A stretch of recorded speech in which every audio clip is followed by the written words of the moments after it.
Good morning, good afternoon, good night, everyone. Thank you so much for joining the Spiritist Talk series that is promoted weekly by the United States Spiritist Federation every Saturday morning at 11 a.m. Eastern Time. Today, I'm really happy to be here and host a very special talk. This is the what I call a special edition called Self-Assessment and Resolution. Yes, self-assessment and resolutions.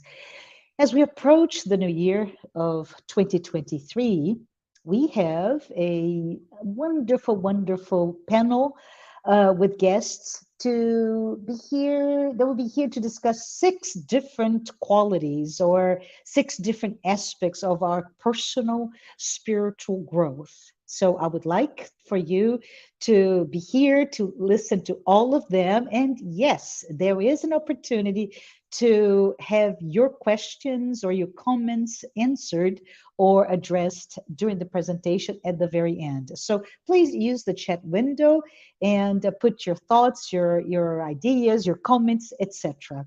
We will have about 20 minutes to address your comments. And I would like at this point to introduce the speakers panel. And we start with Alba Nydia Morales. Alba has a bachelor's degree in psychology and pedagogy and a master's degree in education. She has been working in education for more than 30 years, and currently she works as a school, community, and family specialist for a school district in Maryland. Ms. Morales is an active member of the Spiritist Society of Baltimore, or SSB, and she's been working with them since 2006. She is coordinating the Children and Youth Spiritist Education Program since 2008. Thank you, Alba, for being here. Next, I would like to introduce Andrea Marshall Netto. I'm sorry. Hi, Andrea. Andrea is the director at Conscious Living Spiritist Group. She is secretary of the board of the Spiritist Federation of Florida.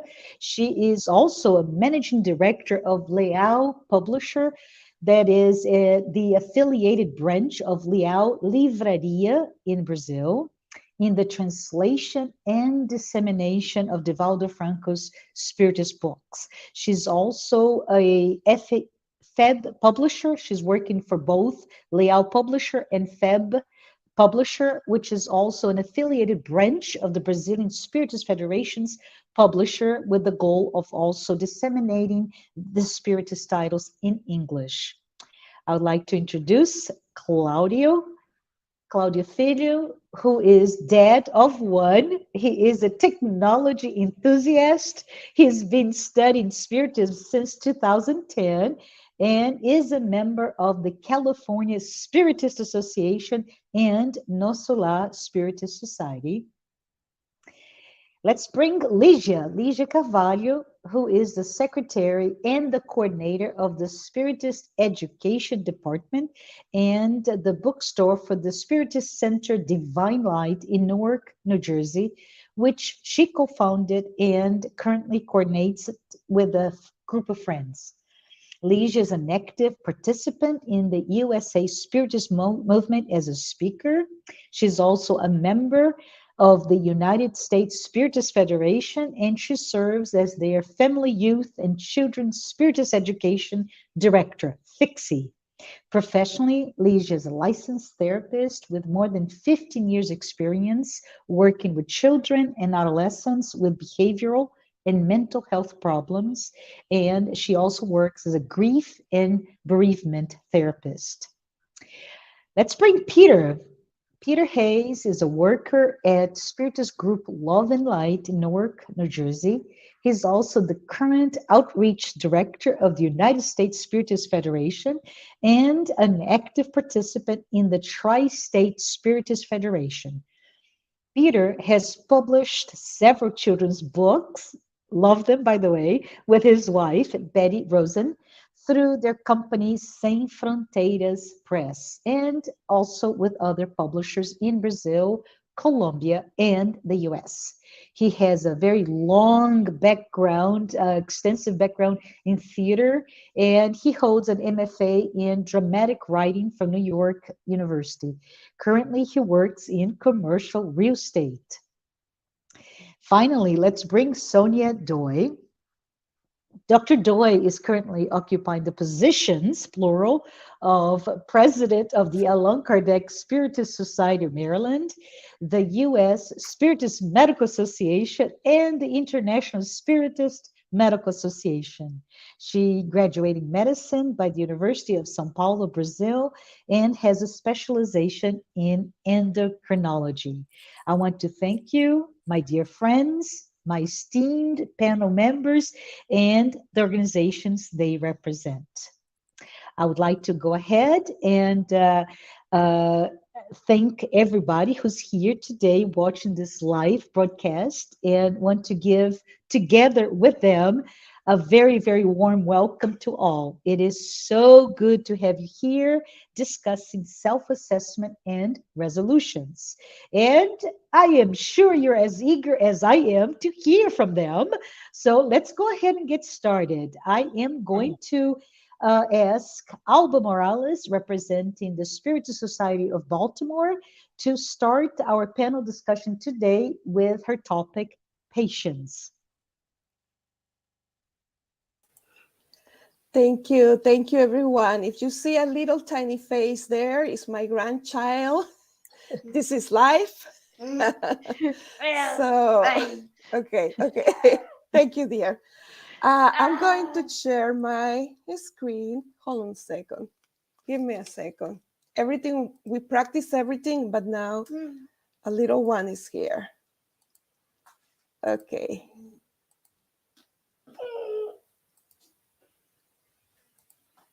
Okay. And here we go. Patience. So let me practice patience for a minute. Okay, he's gone. Imagine someone gives you the seed of a tree. Imagine that you plant this seed and you're watering the seed every single day. You put all your love, all your effort, all your care just to see that seed blossom. A year passes and nothing is coming out from the ground. You're wondering, maybe it needs more care. So you continue doing the same, watering the seed for a second year. Nothing is growing. For a third year, nothing is growing. Hold on a second. Baby, I can't help you. And for the third year, and nothing is coming out from the ground. By the fourth year, you are questioning yourself, what is going on? However, although you're still tired, you continue giving care to the seed, watering the seed, and with the hope that one day it will grow.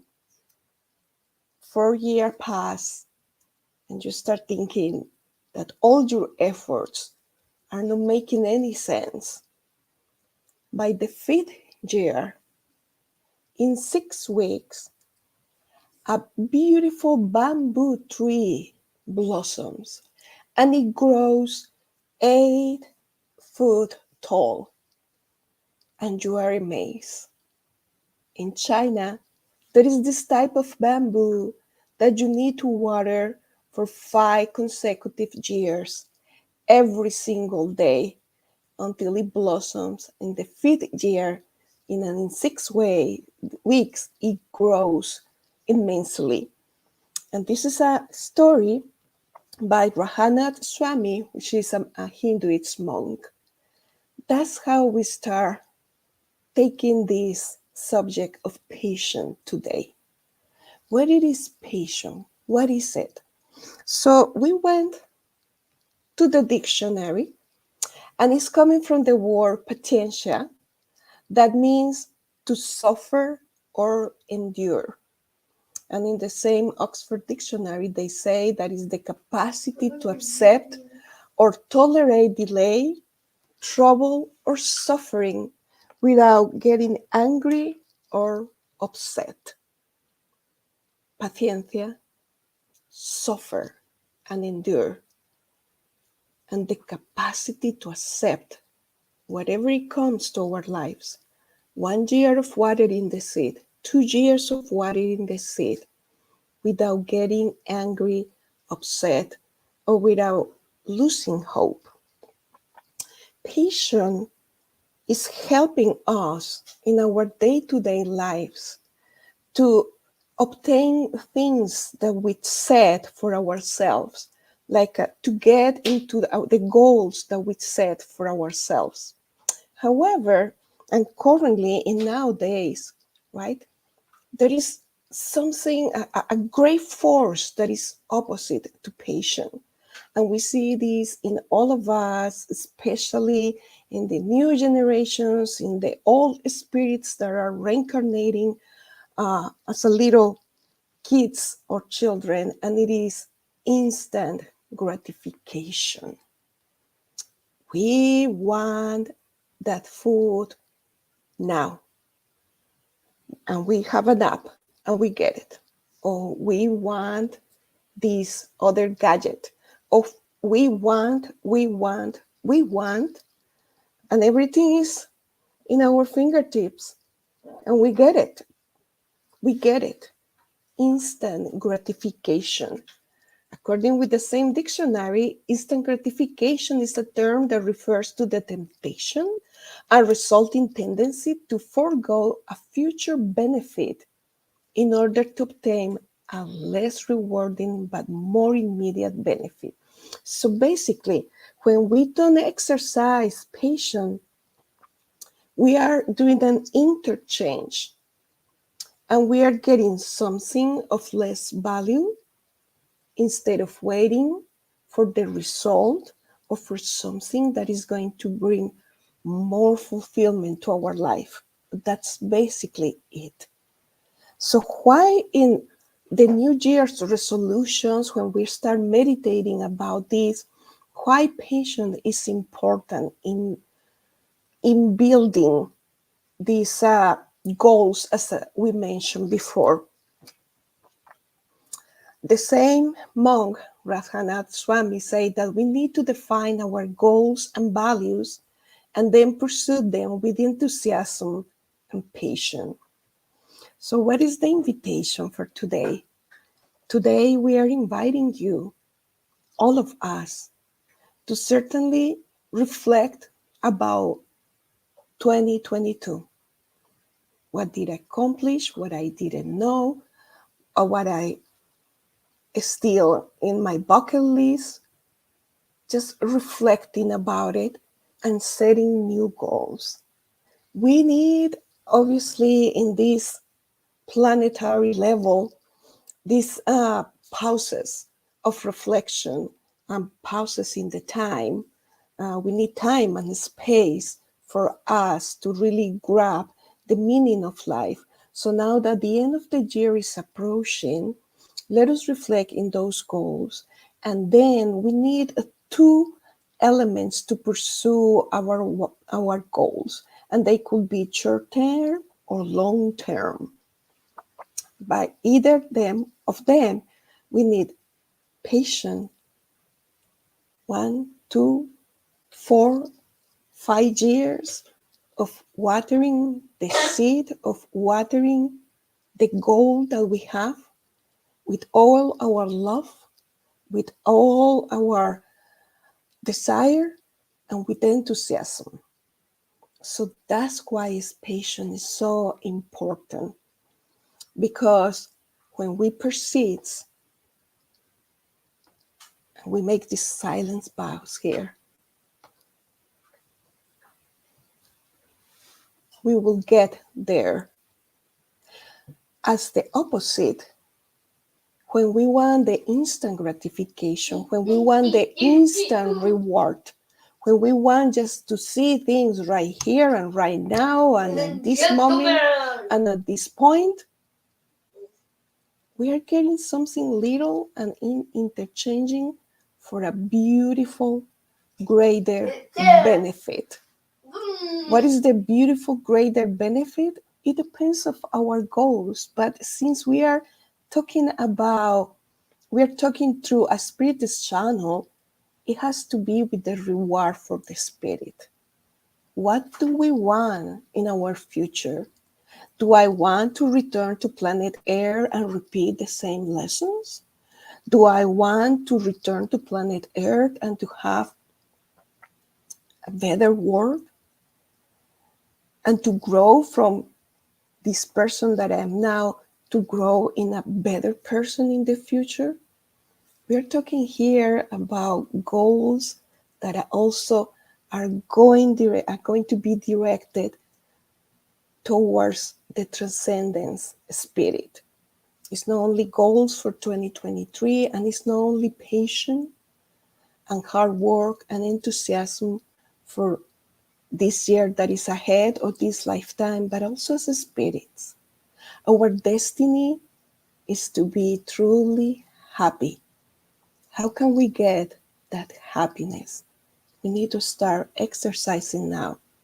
And another phase of patience, we find it in the Gospel according to Spiritism in chapter 9, in which the spirits say patience is to a form of charity. Charity towards ourselves and charity towards others. And they say the charity that consists in giving alms to the poor is the easiest of all charities. There is another kind, forgiving those whom God placed on our path to be instruments of our suffering and to put our patience to test. And here we say, the bar is too high. The bar is too high. Because patience is not only to get us, to help us to get the goals, the projects that we have, right? Patient with ourselves when we get ill, when we know the theory but not the practice. It happens a lot for us spiritists that, I shouldn't be angry in this moment, but I shouldn't say this or that. I know better. Patient. We are learning. We are a work in progress. Patient with ourselves, but especially exercising charity and patience to the ones that are around us, the ones that God placed in our path as an instruments of suffering. Instruments of suffering. And we know that suffering and pain and the obstacles and the tests that we have in life, they are a necessity. We need them to learn. Sometimes we request them before we were born, when we were planning our reincarnation, when we were doing our reincarnatory plan. And most important of all, if we want to be a truly happy, joyful spirit, we need to acquire so many virtues that we're going to see some of them here in this presentation today. Patience is one of them. So we're thinking, how can I acquire patience? I have a short temper. I really don't tolerate this and that. Oh, okay, God, the universe, the immense love of the universe is saying, my dear, my son, my child, my daughter, here I'm going to place you with these family members. Oh, here I'm going to place you with these classmates, or with this working group. I'm going to place you in this community. And not everybody over there is a test for our patient, obviously. It will be very unfair. But the ones that are closest to us, are the more challenging ones, right? Like we truly need to embrace charity and to think what I would like for others to do if I were in that position. The golden rule: do unto others what you want others to do unto you. And then is when we start exercising patience. 1 year, 3 years, 6 years, 600 years, eternity. So that's why patience is so important in our New Year resolutions and in general in our life. It helps us to acquire our goals. We need persistence and enthusiasm to go along with patience, but also it helps us to understand ourselves better, to take care of ourselves better, but most of all, to tolerate, to forgive those around us. We would like to see what Joanna de Angelis, in her book Happy Life, in chapter 4, she says about patience. Patience is a virtue that will help you acquire physical, spiritual, and social assets. We see it when we set our goals. It teaches us how to wait when we cannot have what we want right away. Teaches how to wait, because we will get it eventually at some point. Never become impatient. Patience will help you overcome everything. And this is when what we see in the spiritual leaders, whatever is our spiritual leaders, in a temple, in a mosque, in a church, in the Spiritist movement, Hinduism, we see them that all of them, they exercise patience. They're very serene, very composed, That is because they don't. awesome. Yeah, that's so awesome, Alba. Let's go ahead Thank you. and yeah, no, thank you. Thank you for being here and talking to us. I just love what you talk to us about it, and the fact that this is truly a reminder for all of us, right? How to be patient with ourselves, how to be patient with all of those who are on our path, right? Alba said they're instruments of our suffering, but they're mostly instruments of our growth. So thank you, Alba. And I would like now to ask Peter Hayes. And Peter, hi, Peter. Peter will be discussing Hi. humility. Woo, that's a tough one, Peter. Uh, Peter's talking to us from New Jersey, and he'll be representing the Tri-State Spiritist Federation. Peter, go ahead, take it away. Okay. So it is a pleasure to be here. Thank you for having me.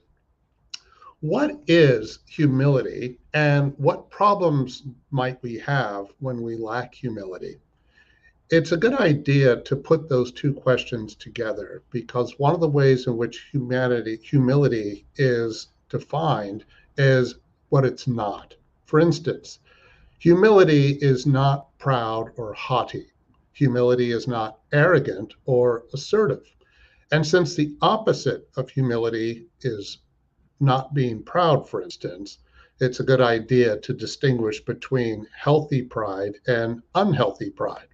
Healthy pride is rooted in self esteem and confidence, and it's essential. It's part of normal emotional development.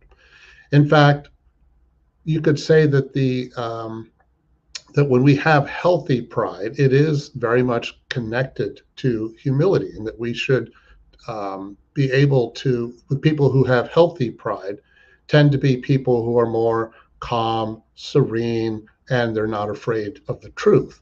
They're not afraid of criticism, and they know who they are. In other words, people with healthy pride are grounded. But unhealthy pride is often linked to arrogance, And a lot of times people who have unhealthy pride don't necessarily know who they really are at their core, and they're not grounded. Often arrogance is overcompensating for security, or it expresses shame in some way. An unhealthy pride, aggressive behavior are connected to grandiosity, which is a recognized mental disorder that is connected to narcissism. People who are arrogant and narcissistic feel compelled to inflate their image to the world at large. They tend to resent criticism. They tend to be aggressive, and they manipulate other people when doing so suits their purposes. Often their interest in someone is directly proportional to what they can get out of that person. And when arrogant, narcissistic people are disappointed, well, they can easily feel angry and even depressed. All these attributes, the opposite of humility, create unhappiness and emotional emptiness. And naturally, another part of all this is selfishness. So what do we mean by selfishness? Well, selfishness can be something like this: I am the center of the universe. My needs are more important than everyone else's. This is a normal attitude for babies and small children. Being egocentric is a baby or a small child's rite of passage. It's a normal, healthy part of growing from infancy into early childhood. That is, until we begin to learn and understand that we have to learn how to share, and that we begin to understand that there are others who also have needs and not just us. This is one reason why play is important for small children, because they begin to understand this very important virtue. So we human beings grow out of this egocentric phase if we experience normal, healthy development. However, it is a sign of emotional immaturity when we do not, unless there's something that's really preventing normal, healthy development. And it seems that, and yet, despite that, it seems that many take delight in being proud, entitled, and selfish. But these behaviors create instability for humanity as a whole, and that is why humility really matters. Why does selfishness and entitlement persist? Well, there are lots of reasons why that can occur. But a lot of it has to do with the distortion in our perceptions about the root cause of our problems. There was a recent article in Psychology Today that points out that a lot of times we tend to blame, or people who suffer with this will blame their problems on external factors like the government, corporations, other people, and so forth. But there are times that feeling can be justified. That's true. There may be times when those situations occur. But if we position ourselves primarily as victims, it can become a cop-out. If we cling to feeling that external feelings are always affecting us in some way, then it kind of implies that we are helpless. It implies that we do not have to take responsibility. But this attitude, understandable as it can be, is nevertheless a distortion. Even though we Spiritists often emphasize that we are not victims, the desire to do so or act as if we are victims can be a sign of depression, and it can be also connected to feelings that we are no longer in control. And yet, a desire to be in control all the time or control everyone and everything around us is also another sign of emotional immaturity. Most of us understand this need to be in control is not realistic, and it's irrational, and yet sometimes we want to do this anyway. But why does humility matter, and what are some of Spiritism's perspectives on it? Well, Spiritism emphasizes that we human beings are social animals, and therefore we need one another in order to grow together as a community. Unhealthy pride and selfishness prevent this from happening. That is why, for instance, question 759 in the Spirit's book emphasizes that pride and vanity are two plagues of humanity. And question 785 points out that pride and selfishness are the greatest obstacles to progress. This is all part of part 3 of the Spirit's book, by the way, that talks about the divine laws that come from God. And it's interesting that this idea gets elaborated on in question 793, when it says a fully developed civilization is where we have the least amount of selfishness, greed, and pride. And another telling point that is made is question 806, which emphasizes that social and financial inequality is not a law of nature, that inequalities will vanish with the disappearance of pride and selfishness. And maybe this is why those points made maybe this is why in the beginning of the Spirit's book, in the introduction, it says, good spirits only provide assistance to those who serve God with humility and impartiality. So our intentions are essential in this. Now, Spiritism is rooted in the teachings of Jesus, and since that is the case, the Gospel according to Spiritism also has some comments about humility. But I'll mention first that in question 658 from the Spirit's book, God, when it talks about prayer, God will ignore the prayer of a vain, proud, or selfish person unless it is offered as an act of sincere repentance and humility. So in the Gospel according to Spiritism, it mentions blessed in chapter 7 is blessed are the poor in spirit. But to be poor in spirit does not mean that we're dumb or simple-minded in some way, but rather that to be poor in spirit means to be humble and that we free ourselves of unhealthy pride. And when we're able to do this, then the kingdom of God belongs to those who are humble.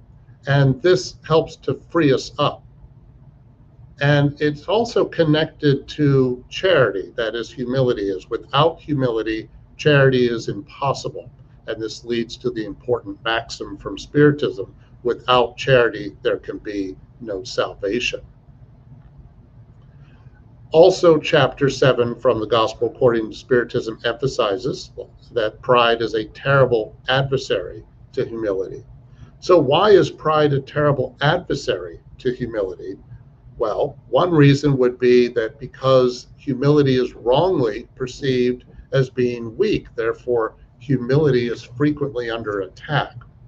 In the brand new book from Joanna de Angelis in English, it's an old book, but it's called Sowing of Love. There's a nice chapter, chapter 50, on the subject of humility. And she emphasizes that modern life with its false notions conspires against its vitality, claiming it to be cowardice and weakness. But she points out this is not correct. She says that humility is the opposite of weakness and, quote, cannot be confused with shyness or fear.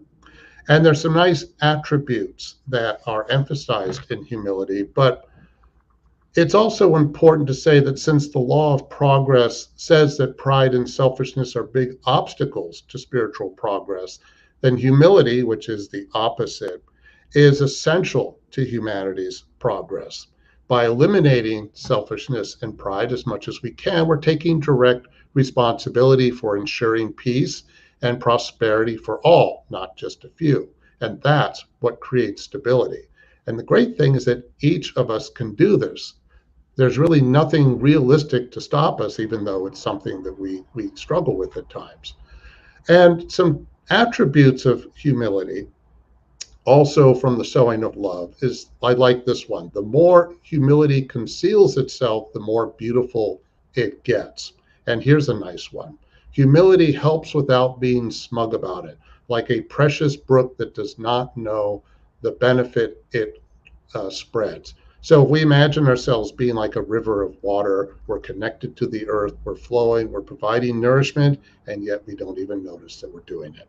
And I just want to wrap up by sharing with you a chapter from our Daily Bread, chapter 66, which I'm very fond of. It's called Goodwill, and it opens with a quote from Paul's letter to the Ephesians, chapter 5, verse 15. He says, "See to it that you live prudently." Well, what does that mean? Emmanuel emphasizes that goodwill finds work to be done. Work leads to renewal. Renewal finds the good. The good expresses the spirit of service. The spirit of service brings understanding. Understanding brings humility. Humility wins love. Love leads to self denial. Self denial reaches the light. The light promotes self betterment. Self betterment sanctifies the individual. The sanctified individual converts the world to God. Proceeding prudently through simple goodwill, the individual reaches the divine kingdom of the light. So, if we think about resolution for the next year, maybe we could ask ourselves the following question: can I find ways to help without calling attention to myself? If we can do that, then we're truly, it's one way certainly to practice humility. Thank you. Absolutely. Thank you. Thank you, Peter. This is awesome, isn't it? I love that you shared quotes from A Sowing of Love by Joanna de Angelis, Our Daily Bread by Emmanuel, in addition to your talk with the Spirit's book and the Gospel According to Spiritism by Allan Kardec. So, everyone, we have lots and lots to ponder on the subject of humility. But shall I continue with now Claudio Filio, who will be discussing altruism. Thank you so much, Claudio, for being here and for representing the California Spiritist Association. Yeah, thank you very much, Marcia. So, altruism is the perfect continuation from what we learned so far on patience and also humility. A lot of people define altruism as the opposite of egoism. It's definitely something to consider, right? But it's so much more than that. It's really compassion, it's being selfless, it's the desire to help other people without getting anything back. And we live in a time that, although Spiritism tells us that we're moving toward a better world with more evolved people, it's hard sometimes to believe on that. We are exposed to so many news on negativity or tragedies that are occurring elsewhere in the world. We have a war going on right now.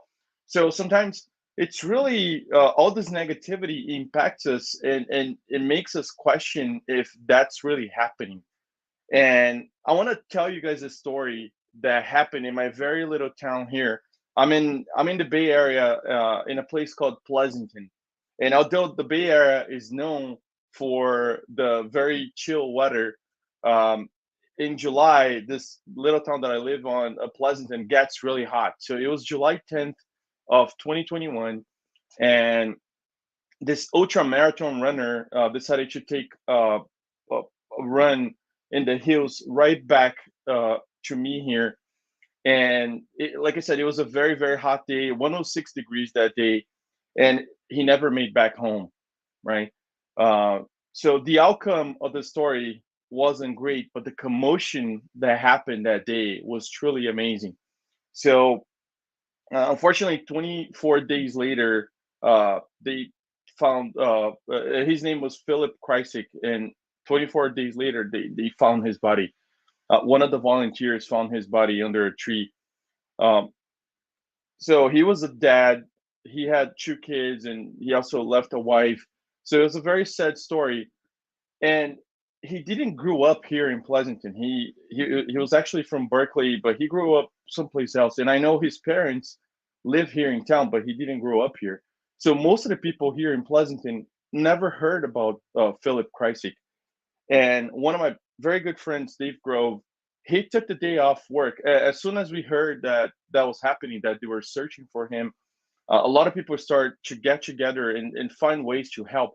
So Dave took the day off work and took a really, really long hike that day. I think he hiked, if I'm not mistaken, 15 miles that day. So he started early in the morning and ended at the end of the day.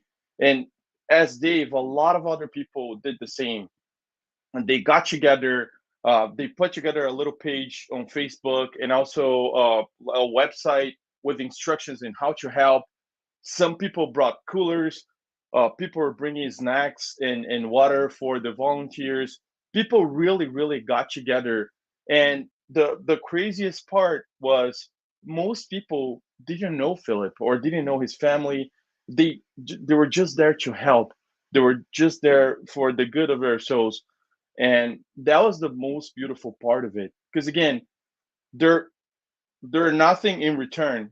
They were just doing for the good of their heart. And some days we had more than 200 people searching for Philip. At one point, they started using an app where you can track. So a lot of runners and people that do outdoor activities, they use this app and they started tracking every single inch of all the trails in the park. And the park is huge, right? So, and they were comparing notes. And again, it was a beautiful thing that happened. Although the outcome, they finally found his body and brought peace to the family. Um, it was a truly beautiful thing that happened where the commotion of people trying to help a stranger that nobody knew who he was. It was the beauty of the story. And every day in our lives we have the opportunity to help someone. And a lot of people think, oh yeah, I can donate money. Yeah, donating money is a phenomenal thing. So if you don't have the time to give, but if you can donate money, and there are several ways to do that.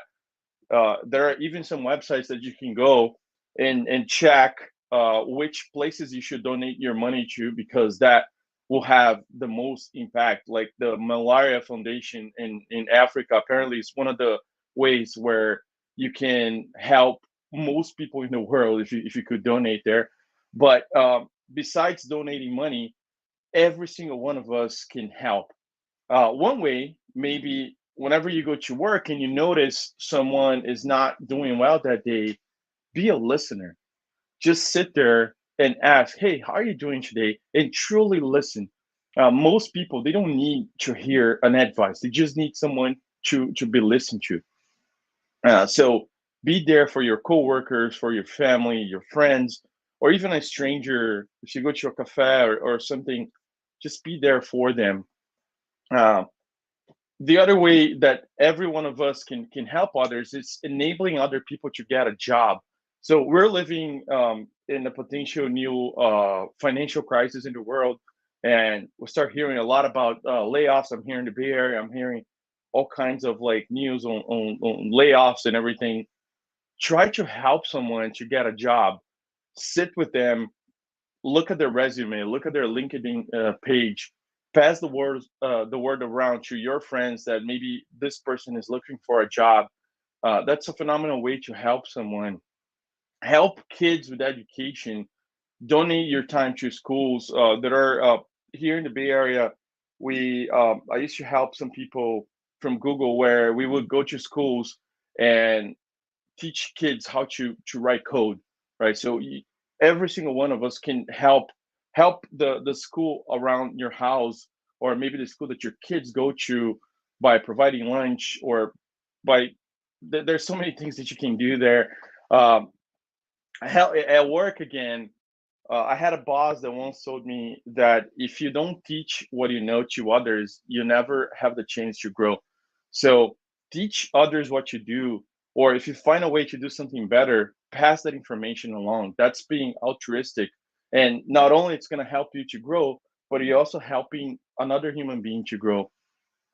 Um, and helping your spirit center, there's always so many different activities there to be done. So don't be afraid to, pull out those leaves and ask, what can I help? And on the spirit center, there's so many different things that can be done, right? So it can either be just someone that goes out the door and greets the people, or picking up the trash, or help with being a speaker, or a volunteer in some of the activities that you have in there. And the last one I want to say here: be generous. We live in a society that is very greedy today. So be generous to the people that you're close to. Pay well. If you have a company or if you hire anyone, even if it's your gardener or whatever, pay them well. Because if we spread our wealth, we're also helping the world to be a better place. Um, every one of us have a lot to offer, so we need to be the light to the other people darknesses. And that's it. Thank you so much. That's awesome. Thank you. Thank you, Claudio. Thank you for your perspective on altruism, right? And how to show selflessness, charity, generosity. I love that. Let's spread the wealth. Let's spread and doing that by being the light. Thank you so very much. So now I would like to welcome Ligia Carvalho. And Ligia is representing the United States Spiritist Federation, and she will be talking about resilience. Ligia, please take it away. Good morning, everyone. Thank you so much for this opportunity. I'm being benefited here by hearing these wonderful insights. And I think the linkage that we can put with my topic being resilience is what we've noticed is by talking through patience and humility and altruism, you focus a lot of our connectedness with the outside world and how to interact. But resilience is sort of looking more into yourself. So what is resilience? So the definition for resilience is the capacity to withstand or to recover quickly from difficulties, toughness. So we're talking about the ability to overcome. And I think it's needless to emphasize how tough times have been in the past, especially the last 2 to 3 years. We have experienced a change in the way that society interacts with each other. We have experienced a lot of fear. We have experienced many dangers and division, and it's been quite difficult. And part of what we have seen is also a change in mental health. So resilience is going to be the focus on how can I deal with these challenges? How can I face difficulties, whether they be socially motivated, individually motivated, or within the family. So there's a very cute, interesting story that talks about a donkey in the dry well. So this farmer, he had this old donkey and he fell in this dried well. And one day the farmer is there, he's on his land and he's hearing this donkey crying out and crying out. And he's thinking, oh my God, what am I going to do? Now I have this donkey in this old deep well. Eventually, with much sadness, the farmer decided, you know what? The donkey is very old and the well needs to be covered up. I'm just going to go forward and I'm just going to do what I need to do. So he called his neighbors, his friends, the other farmers and said, hey, can you please help me? I need to basically cover this well. And they started to throw the dirt. At first, the duck got quiet. I guess, we don't know, maybe the duck was hoping that he was being saved. But as they kept throwing the dirt onto the donkey started to cry this horrible cry. And it was just saddening. And we realized the donkey knew what was going on. They were going to bury that donkey. But soon after, things got quiet. And once again, the farmer said, what is going on? And when they looked inside, they noticed that every time they threw dirt on top of the donkey, he would shake it off. And they would throw the dirt and he would shake it off. And they would throw the dirt and he would shake it off. Eventually, to everybody's surprise, they saw the donkey climbing out of the hole and going on his way. So what happened? The donkey eventually realized, if I let the dirt fall off of me, I'll step above it and I'll just raise myself one step at a time. So what is this message? What is this, cute story bringing to us? The concept that life is going to present us with many challenges. Those are the dirt that gets thrown on us. And they feel heavy. They feel difficult. It is uncomfortable. It's scary. I mean, the donkey was crying out with fear, realizing all this thing that was going to come, all these people just basically trying to bury him alive. But eventually, he found a way. He realized if he makes the dirt into a stepping stone to rise him above, he's going to be able to overcome and get out of the hole. So he used challenges and difficulties essentially to make himself better. And that's technically the power that we humans have in order to face challenges. You know, life is going to present situations, but it all depends how we interpret them. You can look at a situation and think it's the worst thing in the world and then choose to be helpless, or you can say it's a challenge that I can overcome. And this ability to make this difference of perspective and reflection and choice is one that is an individual's choice. So it's a very interesting research in psychology that links and talks about this choice that we make. And this theory is called learned helplessness theory. It's a theory that addresses and studies our perspective on feeling helpless. So in summary, this theory really is focused on how clinical depression and other mental illness present itself. And it's linked to our sense of powerlessness. And the more powerless we feel, the less we are motivated to try to change things. And how was this theory come about? Obviously, with science, most of research are done with animals. So what they did was they created 3 groups of dogs. The first dog was in a harness for an amount of period of time, and then the dog was let go. The other 2 sets of dogs, they were also in harnesses, but group 2 would receive a shock, and he saw they had a lever, and every time he pressed on the lever, the shock would stop. Group 3 was also receiving those shocks and also had the lever, but the lever didn't work. What the dogs in group 3 didn't know is his ability to receive or not receive shocks was actually controlled by group 2. So they did that, and after a while, they went and tested them on a second experiment. They put these same dogs in a box with shocks, and in order to avoid the shock, all they needed to do is jump out of the box. The first set of dogs, they were put in the box, they jumped all around. They weren't getting shocks. The second group of animals, as soon as they were put in the box and they received the shocks, they immediately jump out of the box. The third group of dogs, they were put in the box, they received the shocks, and they lay there whimpering and crying, not even trying to step away. And that experiment has been repeated several times. And then what they did was they wanted to kind of rule out, is this going to be the permanent situation where these dogs are not going to try to ever overcome this? So there's many details to the experiment, but just simplifying it. After a while, they did the experiment again with the boxes. And once again, group 1, jump out of the box right away. Group 2, jump out of the box right away. But group 3, what they saw is now the time had lapsed.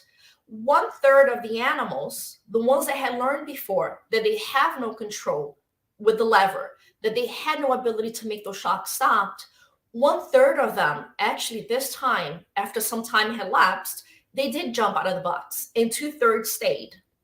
And that quality, when they're trying to parallel to human beings, they have termed is as optimism. And I'll link that to resilience, where they saw there was another alternative than to the permanent situation that they had been. So they have figured out that sometimes we as individuals and animals as well, when we have experienced a situation of trauma or difficulty, or what we perceive to be powerlessness, we create this generalized concept that things are the way they are and we can't change it. And we start developing this perceived notion that life has no control. I have no control over life, and therefore we don't try to change it. And therefore we cannot, be successful in utilizing our power for resilience. And it's interesting because we see that it's not true. We do have power. But the thing is, we need to understand how power works and how it's applied in our daily life. So that's where Spiritism with the Promised Consoler is such a beautiful philosophy and religion, because it helps us to understand through these concepts. And if you study chapter 19 of the Gospel according to Spiritism, it talks about faith. And that's the terminology that we can utilize to understand the concept of resilience. So what is faith? Faith is the confidence we have in the realization of something and the certainty of attaining a specific end. Through the gospel according to Spiritism, we understand that our belief that we have the ability to realize and achieve something makes it come true. And it goes a little further. It says, confidence in one's own strength gives man the capacity to carry out material things which he would not be able to do if he doubted himself. Think about challenges that you have overcome in your life. And I think that's where a lot of times, through the Spiritist philosophy, where we understand the concept of reincarnation and we understand the concept of the law of cause and effect, we know that there are things that happens in our lives to bring some teaching, to give us an opportunity exactly to do that, to show resilience and to overcome. So when you study the Spiritism and philosophy, you come to understand these concepts, and that's where you see where your power to make a change lies. And that although you're facing a challenge, you are not just simply, a recipient of the situation. You are having control, and you have the ability to change that. So it goes even further in that chapter, and it says, robust faith gives perseverance, energy, and resources which allow us to overcome obstacles, be they large or small. And he also says the power of faith can be demonstrated in a direct and special manner in magnetic action. So let's think about that donkey. That donkey, he could have chosen to think, they're going to try to kill me. They're going to try to just, they're throwing dirt. And they were. But he changed the meaning of that dirt. He changed the meaning of their action. He recontextualized what that meant in his life. They were thinking, we're going to, let you go, close the hole. And he's thinking, I'm going to make it my stepping stone to save my life. So yes, things and people will present things to you.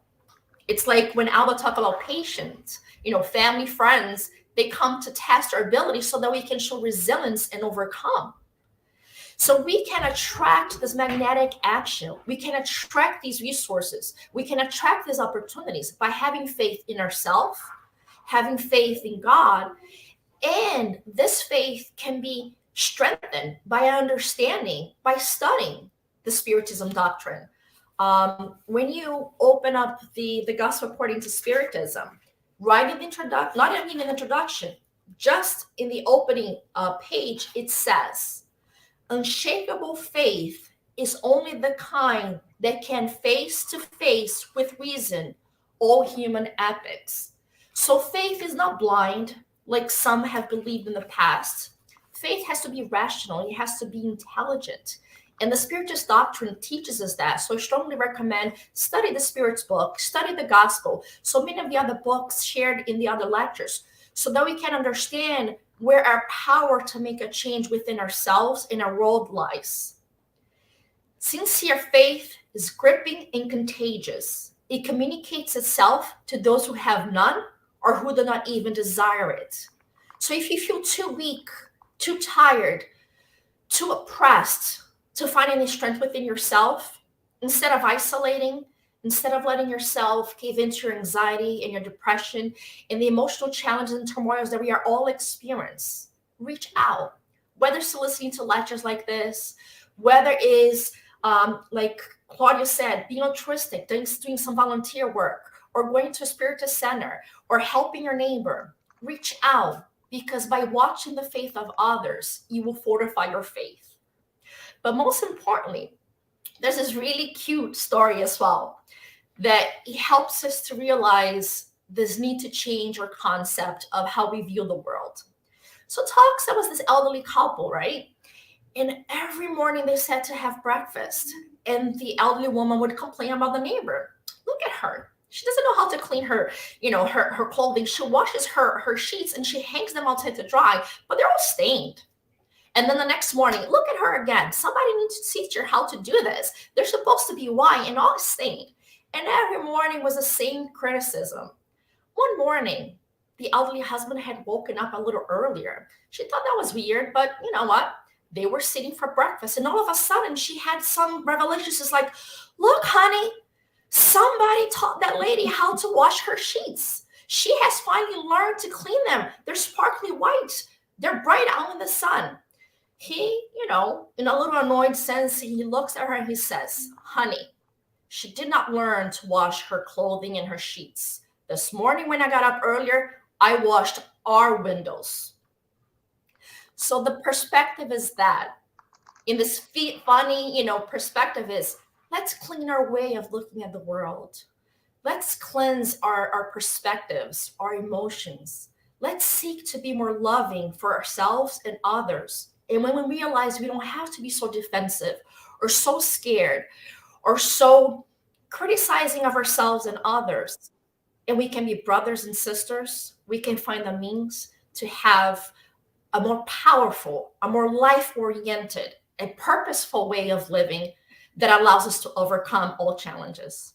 Thank you, and may you all have a wonderful holiday season. That is awesome. That is awesome. Thank you. Love your stories, Lesia. And what a great discussion, right? How resilience is a testimony of how we're not powerless. And I also love your connection between resilience and faith. But we need to proceed. So let's go ahead and call Dr. Sonia Doi, who is here, hi, representing the U.S. Spiritist Medical Association and the International Spiritist Medical Association. And Dr. Doi will discuss compassion. Can't wait. Thank you. Thank you for the opportunity for being part of this beautiful panel. Compassion means suffering with, and it starts with empathy, which is the understanding, feeling someone else's pain or suffering. But it requires action to help alleviate suffering. For some reason, it's not advancing.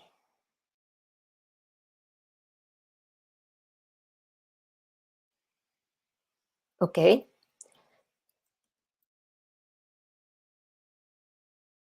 Sorry, my slides are not advancing.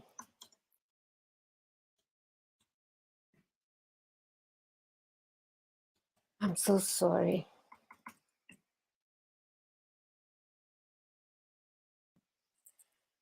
Can somebody help me to advance my slides, João?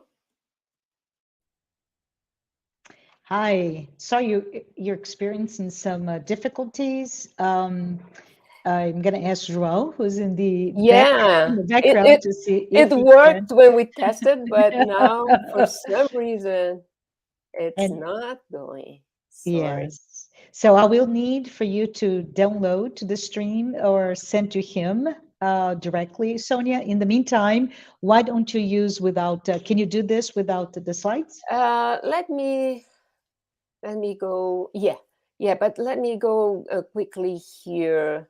Sure. Into. Can we do a change of order?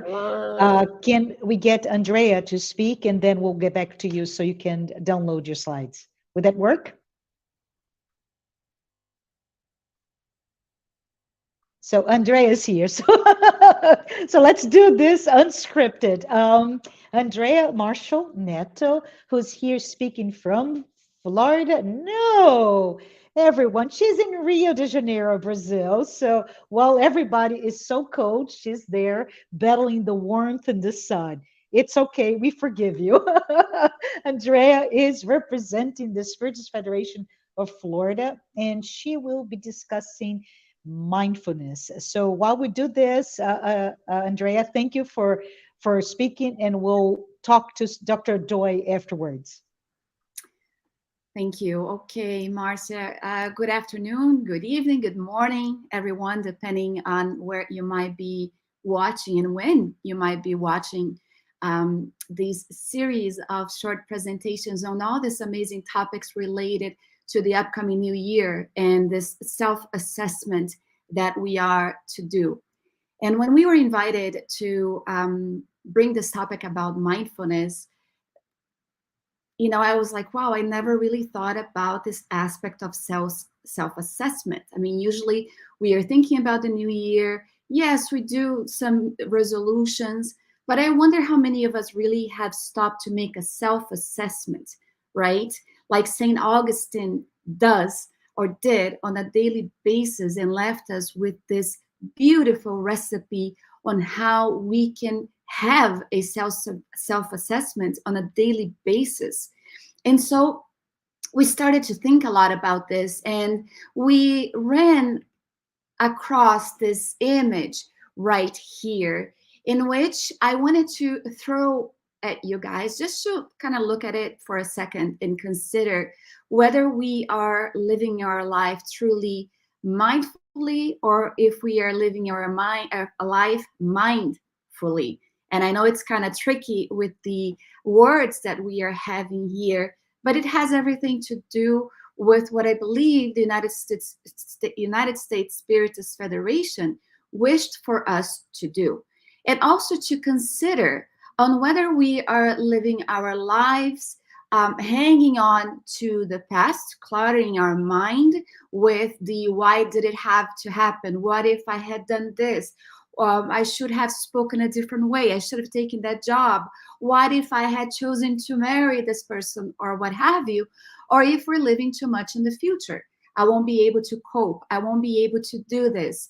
I will never be able to create this, or to have that job, or to have that relationship. And so what we're going to find is this proposition, this suggestion that not only comes from this series of talk today with Spiritism, but also a lot of what we are seeing on social media, because mindfulness is a topic that is popping up here and there, whether we are on Instagram, whether we are on Facebook. We see even courses that are being given so that we can lead a life where we are in the here and now, quieting down that clutter of thoughts, that clutter of ideas that really takes over our minds, whether we are living in the past, whether we are living in the present, and consider the here and now. And so to open up, I wanted to begin with this phrase by Joanna de Angelis, in which she will state in the book Plenitude that we should choose our goals and our duties mindfully and pursue them only when proven legally and morally sound.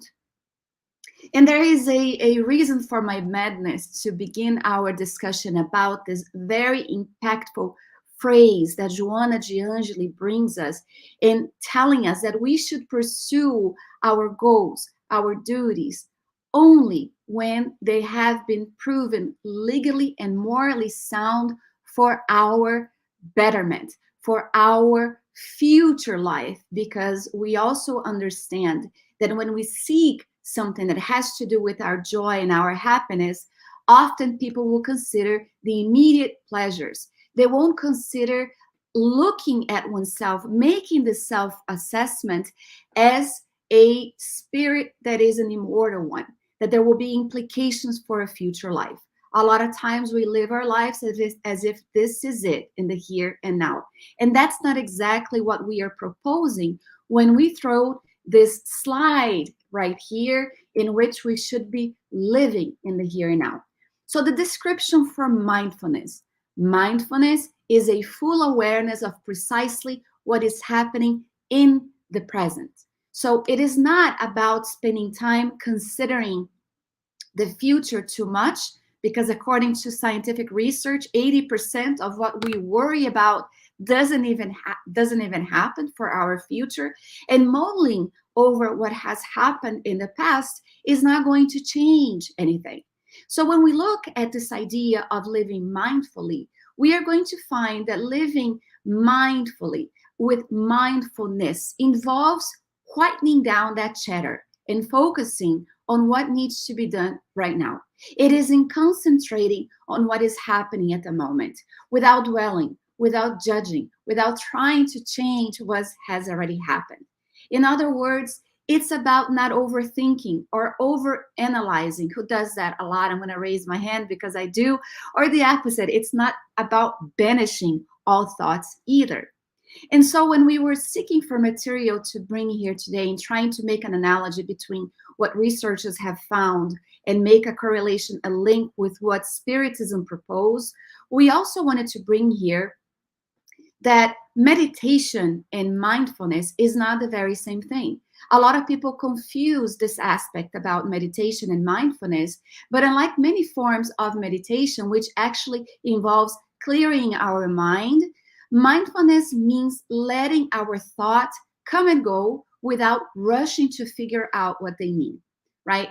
So it's not a spiritist practice, but it is a spiritual one in which many people, even the psychotherapists in Spiritism, suggest that we do. When we talk about meditation, it actually also helps us in the mediumistic work that we have been trusted with and assigned at the Spiritist Center. But one of the things that we have to keep in mind is that we are not able to live mindfully all the time, right? I mean, this is a given. There is no way that we can do that. And what research will state is that mindfulness is at the same time a process, and it is also an outcome. Let's think about this.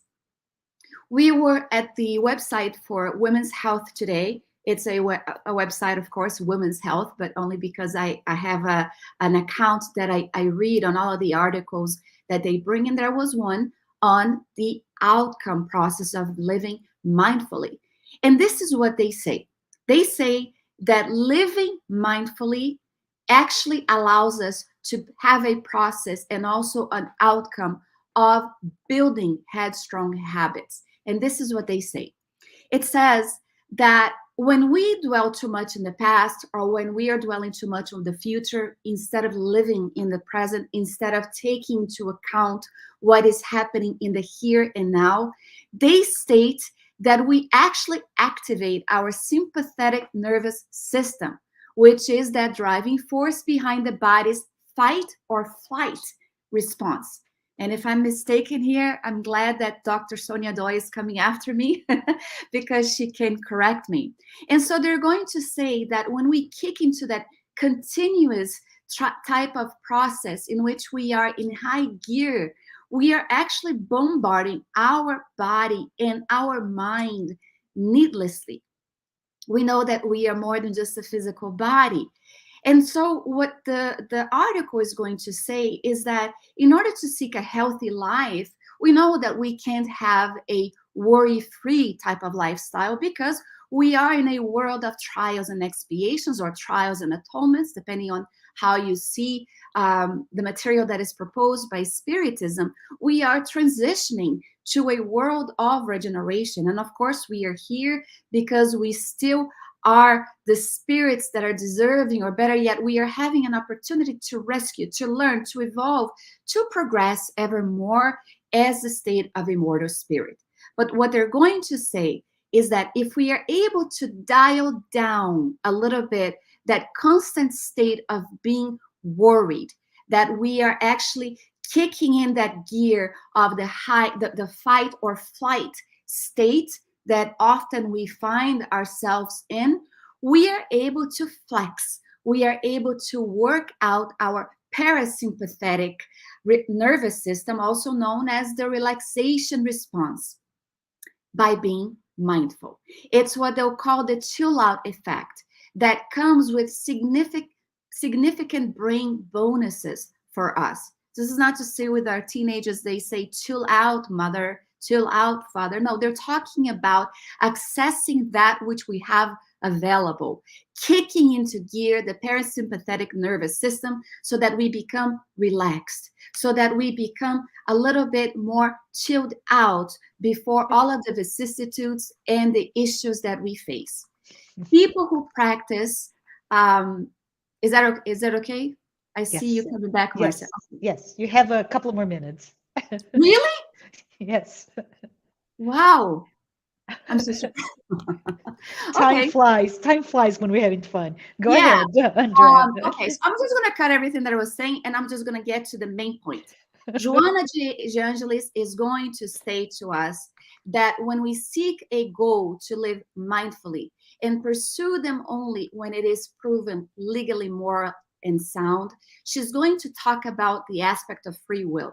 It is about choices. It is by using the tool of understanding how mindfulness works so that we can have a life that is full life. It's one of the latest books that she has.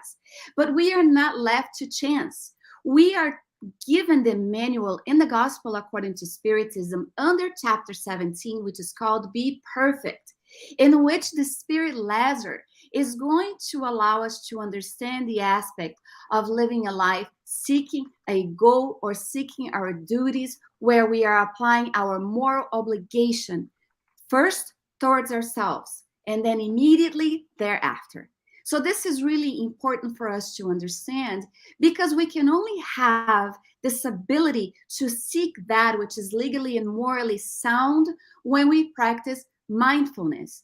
And one of the ways that we can get there is also contained in the beautiful book, The Gospel According to Spiritism, when we are given the understanding of what entails a person who is fully aligned on living mindfully. And that one is the one also contained on chapter 17, the moral person. The moral person are those who practice the law of justice, love, and charity in the greatest purity. Well, how can I do that? I'm not yet perfect. Well, they're not saying that it's something that it's already done.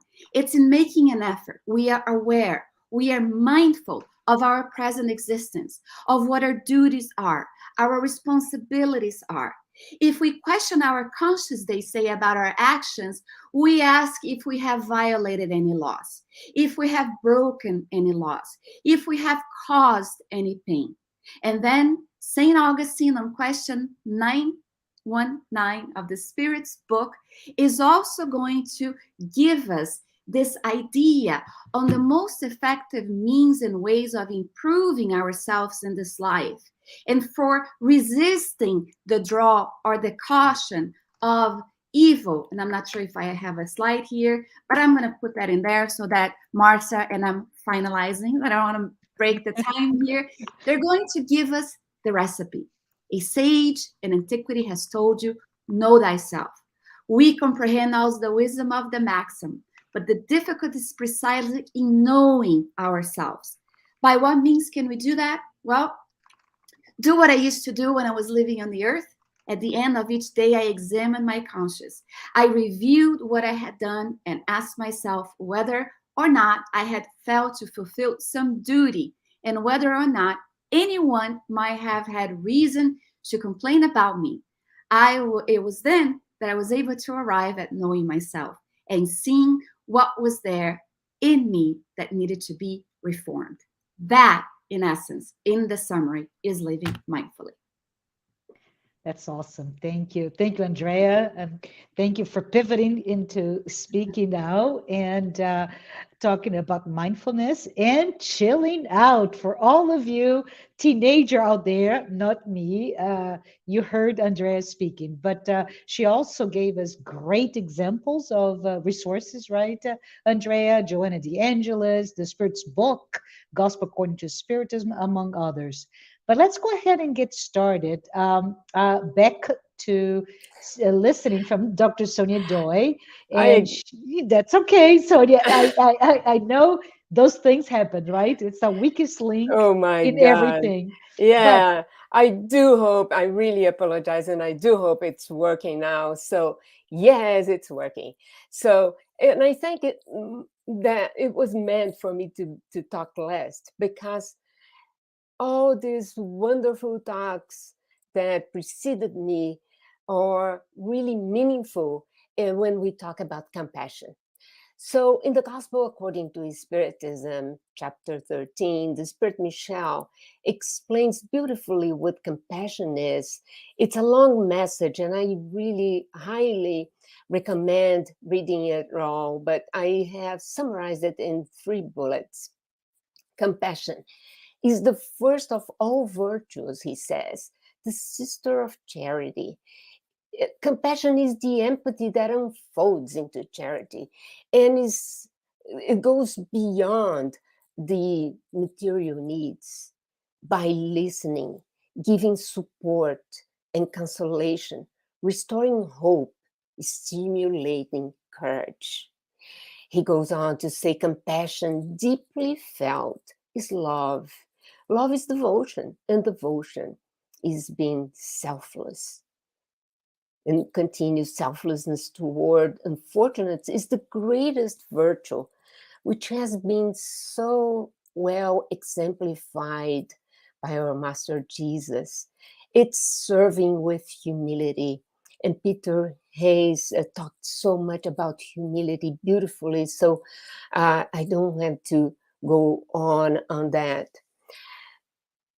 And finally, the message says compassion is the virtue that brings you closer to the angels, that leads you to God. Because to practice compassion, it's necessary to rid ourselves from our imperfections, to seek the development of virtues. And that means we are working ourselves in our inner transformation. And by practicing compassion, we accelerate our route, our path into perfection, into purification. And of course, that brings us closer to the higher spirits, to God. But also, as we practice compassion over and over, every time we feel the good spirits around us, if we are really practicing compassion with humility, with all the good virtues that's necessary. The Spiritist Joana de Angelis, through the mediumship of Divaldo Franco, in a book that I don't believe has been translated yet to English, brings another aspect of compassion and reminds us of the benefits to the person practicing compassion. So it's not just we being the doers, but we also receive. We also have the benefit. And she says the simple desire to assist others provides physical and mental well-being. Well, I will not be me if I don't bring at least one word of science here. And I would say that what Joana de Angelis states here has been demonstrated in several studies, scientific studies, showing that when we do charity, when we help the others, when we come out of ourselves to help others, we actually have a change in the neurohormone profile. And that gives us a sense of reward, gives us a sense of well-being.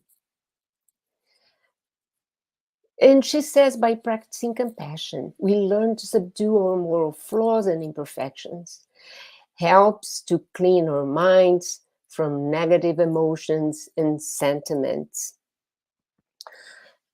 And that really is a powerful resource. And Joana keeps on saying, whether or not the assisted person values, recognizes, or even identifies the benefit of compassion is not important. The essential is experiencing the feeling of edification, the joy of accomplishment, even if it's small. And she says practicing compassion gives meaning to life. How many times we hear people saying that they are feeling empty, that they are looking for meaning, for purpose in life? Well, that's one resource, practice compassion.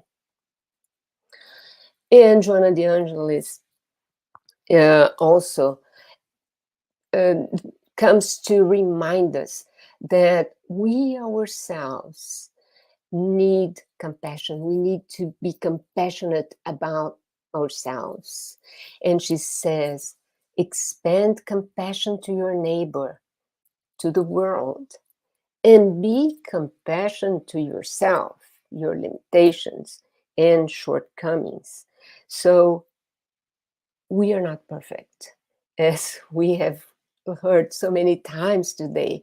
And we are constantly being reminded that, yes, we have flaws, we have limitations, we have so many things that we have to improve. And we have to be compassionate to ourselves, because we are still in the path of perfection. And here are just some suggestions that we can do to work on self-compassion. We need to accept that we are not perfect, but we are in the journey to perfection. Reflect upon your sentiments and emotions.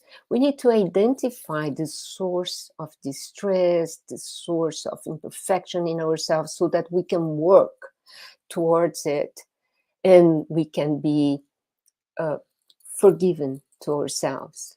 We need to apologize if we have offended anyone, before this becomes guilt that solidifies in our hearts. And if there's guilt, there's any sentiment of guilt inside of us, we need to transform that sentiment into self-forgiveness. And above all, we need to love ourselves. If we don't work in our self-compassion, we cannot work on being compassionate to others. We need to love our neighbor as we love ourselves. And is the Spirit Emmanuel, through Francisco Xavier, again in a book that I believe has not been translated to English, that leads us into reflecting on our own need for compassion. And he says, do not feel proud for helping others, because so very often you are the one in need of compassion. So let's ponder about that. And we should appreciate the compassion that we receive from others, our family members, our co-workers, people that we interact every day. When we are impatient, intolerant, arrogant, and they are compassionate to us. We need to appreciate the consistent support of benefactor spirits that are compassionate to us, even when we are ungrateful. We need to remember the friendship and comfort received when we ourselves are facing difficult times. And we need to appreciate the forgiveness of those who have hurt us. So, the Spirit Emmanuel recommends be compassionate, especially to those who have offended or harmed you. We know that it's much easier to be compassionate to people that are friends, people that we care about, people that we have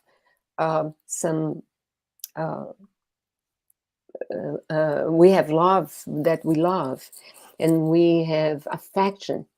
But it's much more difficult to exercise compassion to the ones who have offended or harmed us. But this is the most valuable, the most meaningful kind of compassion.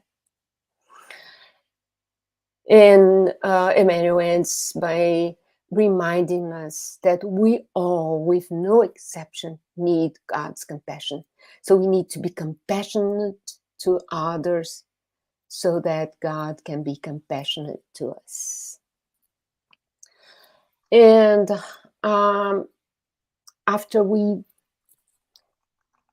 think about all this, after we reflect, we can do our self-assessment, asking how compassionate have I been to myself And how compassionate have I been to others? And then we can go to the second step, making our resolution, planning the strategy to improve self-compassion and to expand compassion to others. So that's part of our New Year's resolution. Thank you very much. I love it. I love that we are doing a business plan and a strategy for 2023. Thank you. Thank you, Dr. Doy, for your discussion on empathy and how we're the ones, right, who need forgiveness. We need to love ourselves the most.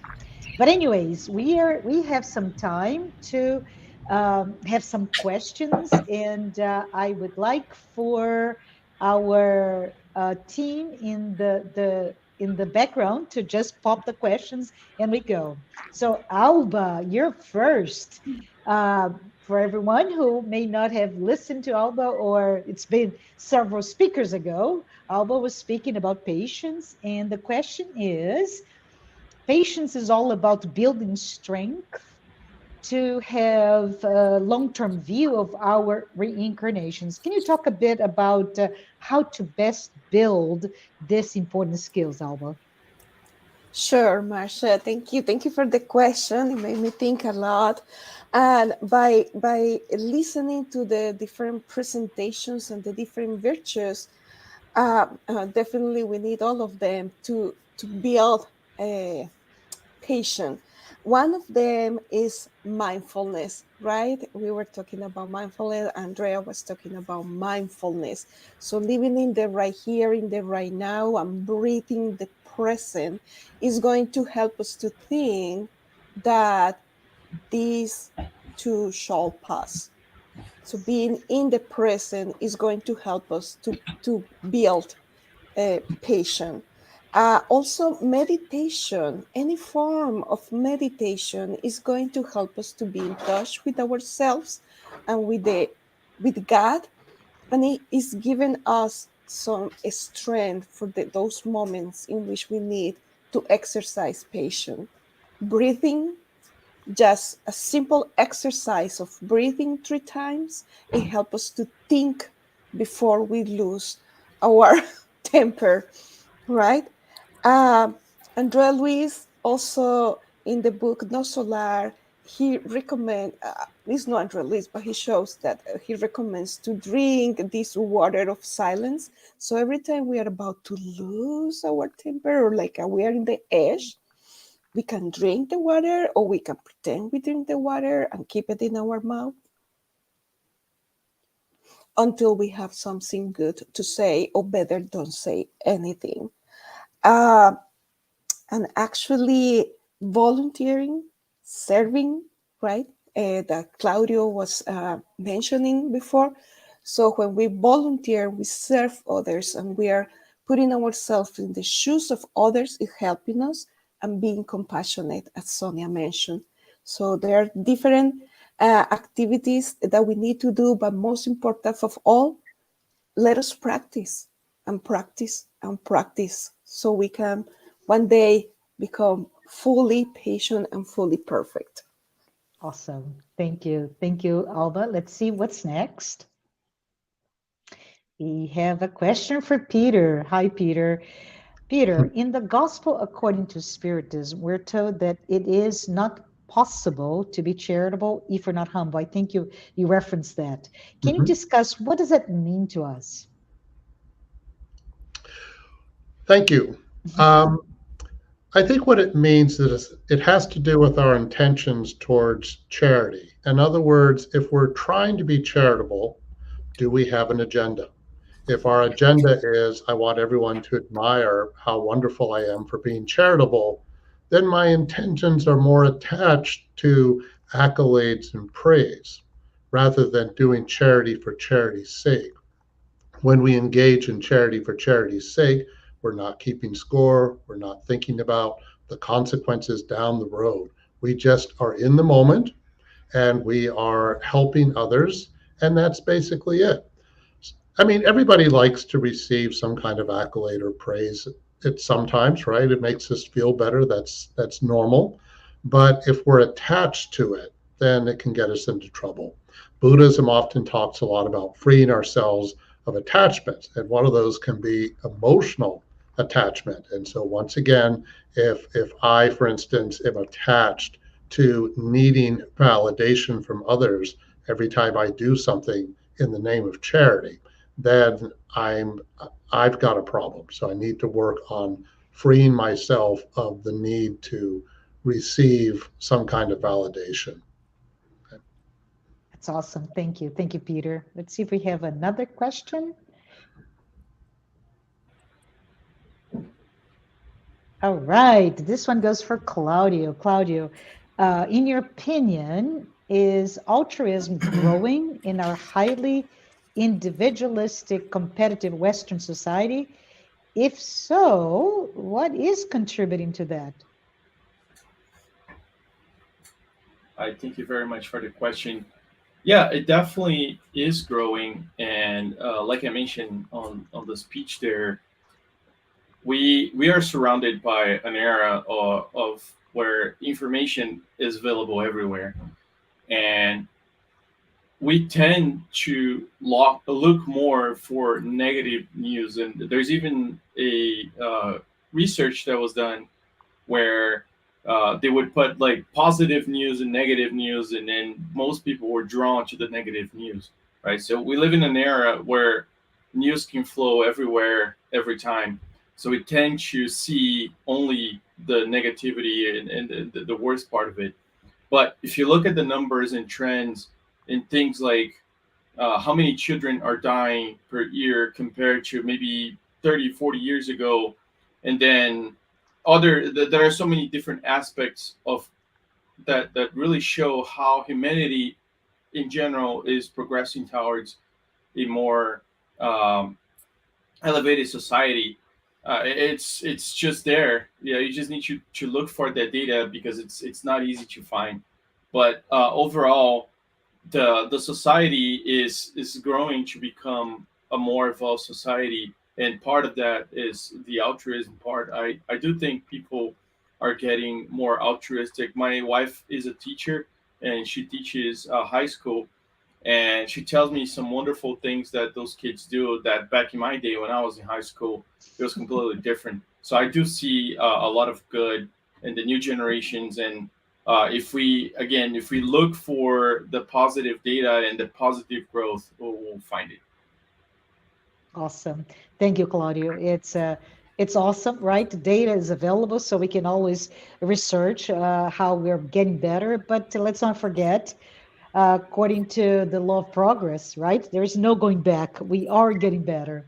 So good stuff. Let's see what we have next. Ligia, this question is for you. And the audience said that it was amazing discussion on resiliency and the learned helplessness theory, right?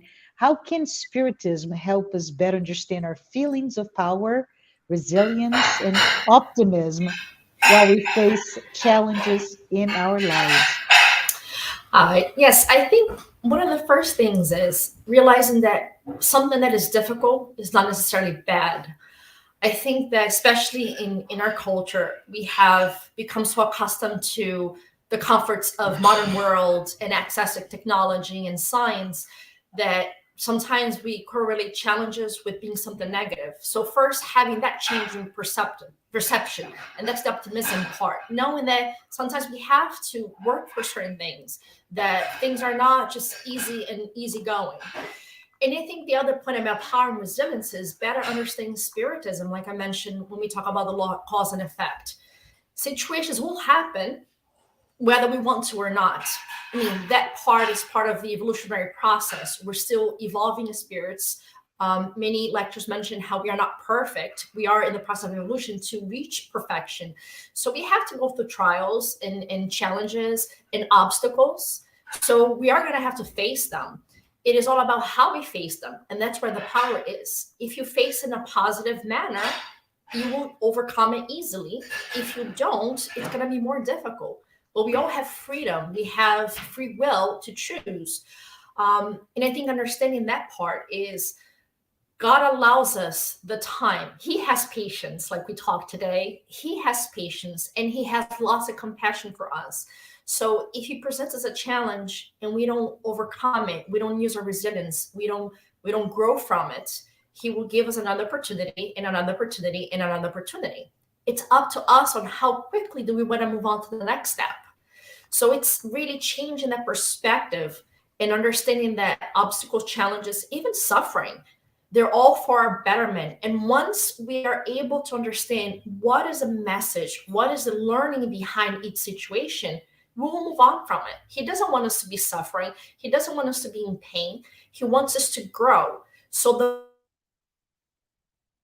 fighting against it and trying to go against the current, but being active and really looking for a better way out and a lesson behind the challenge, the more quickly we will be able to overcome and find the spot of, mindfulness, not mindful, and all the other beautiful things we learned today. It's about perspective and realizing you may not choose what comes your way, those you chose way back from your choices, but you can definitely make a change going forward. I don't think anybody can read up there, but it's a phrase from Francisco Cândido Xavier, Xavier, and he said, "You cannot go back and make a new beginning, but you can start over today and make a better ending." And I think that's the perspective. We don't need to go back. We cannot go back, but we definitely can change it today to make a better future. Thank you so much. Awesome. Thank you. Thank you, Ligia. Let's see, next question. Andrea. So we could imagine that our spirituality is how we experience mindfulness. I think you may have mentioned that, Andrea. What are some spiritist resources for us to become more mindful?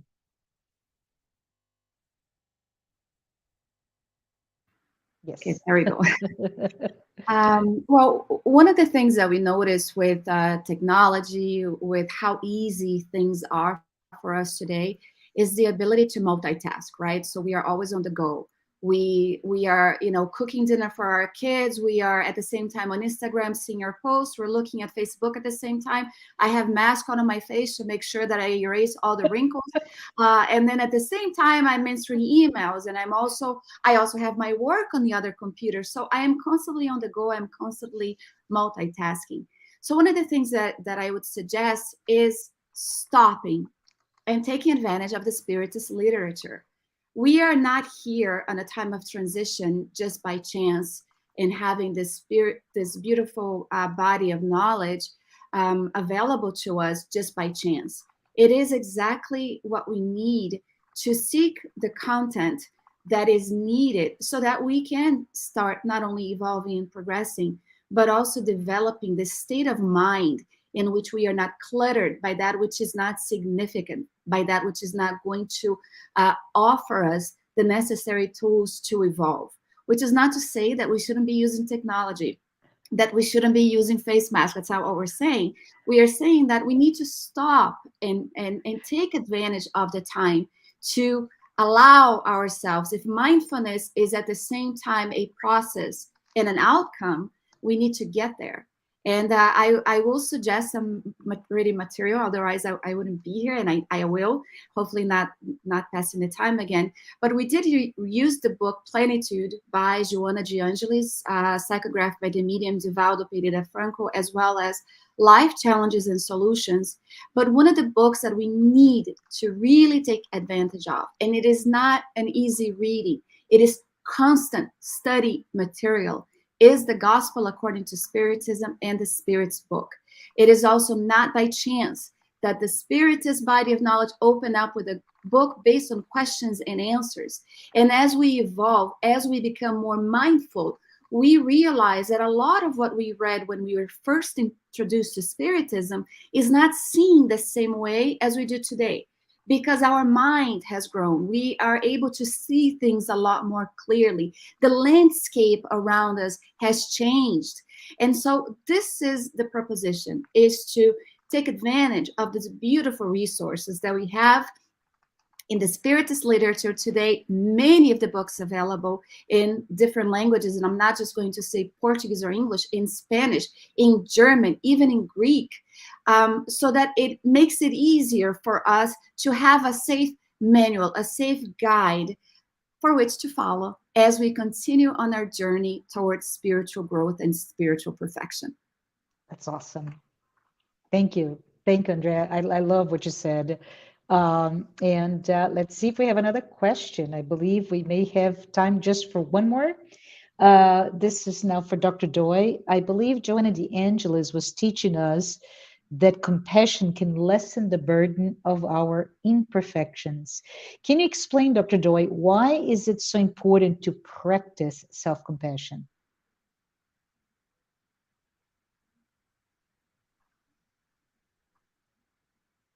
I believe you may be on mute.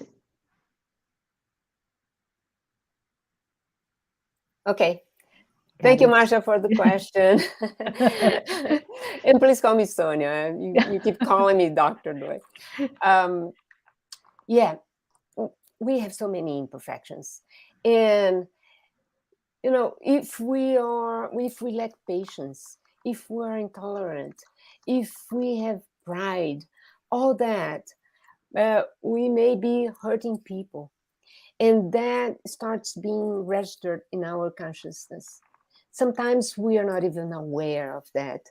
But the time when we start thinking of the moral teachings of Jesus, we become aware that, oh, we have done so many things wrong. And that starts burning into our consciousness. And the only way to get rid of that uncomfort, of that burden, is to first make a good assessment of ourselves, is to go deep into ourselves, is to examine our consciousness, and then little by little start to work on self-compassion, on self-forgiveness. And then we can, as Ligia said, we can start again. We cannot repair what we did before. Yes, we can repair, but in a different way. We cannot go back and make, but we can start again. We can improve ourselves. Thank you. Thank you so much. Thank you. Thank you, Alba, Andrea, Claudia, Ligia, Peter, and Sonia. Thanks, everyone who watched today's Talk Live. And those who have been following us, we meet weekly, as I mentioned before, and this is part of our Spiritist Talk series. Next Saturday, December 17th at 11 a.m. Eastern. Don't miss our next live with Márcio Lázaro, and he will be speaking Jesus and Spiritism. But I would like to ask one more favor. Peter, would you be so kind to give us a prayer, and we'll close after that. Let us close our eyes if we can. We thank you, dear God, for all the gifts that we receive from you. We thank you for life. We thank you for the capacity to have hope, for the ability to change, for the ability to learn, for the ability to love, the ability to practice all of the attributes discussed today. May all of us do our best to be able to deepen our experience in life by learning each and every day, appreciating the journeys we are on, and doing our best to be in harmony with one another and with ourselves. May all of us move through the next year with a renewed sense of resolution and an effort to not only look inward, but to spread the light outward. We thank you, Master Jesus, for your guidance and your support, and may all of us be an instrument of peace progress, and prosperity for one another. Amen.